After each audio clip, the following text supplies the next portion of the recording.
Revenue તલાટીની ભરતીમાં બે મોટા ફેરફાર. ઉમેદવારોની વયમર્યાદા 33 વર્ષથી વધારી કરાઈ. 35 વર્ષ ભરતી માટે સ્નાતક ફરજિયાત.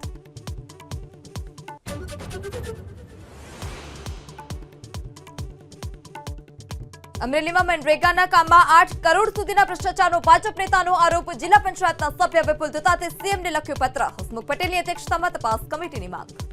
7 થી 8 કરોડનું કૌભાંડ થયું હોય અને ભ્રષ્ટાચાર થયું હોય તેવી લોકચર્ચા છે.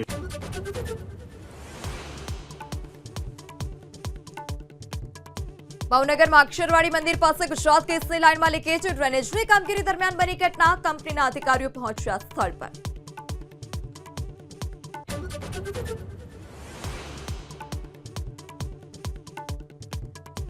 અમેરિકાથી ગોઝારિયા આવેલી એનઆરઆઈ યુવક 2 દિવસથી ગુમ છે. અમદાવાદ રિવરફ્રન્ટ પર યુવકનું મળ્યું હતું છેલ્લું લોકેશન. પોલીસે અરજીને આધારે શરૂ કરી તપાસ.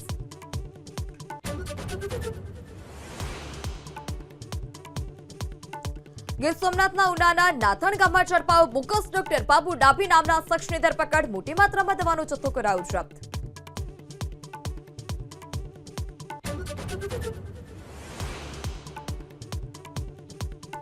હોળી અને જુમાની નમાઝ પહેલા સંભલમાં સઘન સુરક્ષા વ્યવસ્થા. આરએએફ અને પીએસસીની ટીમે યોજી સંયુક્ત ફ્લેગ માર્ચ. સંવેદનશીલ વિસ્તારમાં ડ્રોન અને સીસીટીવીની નજર.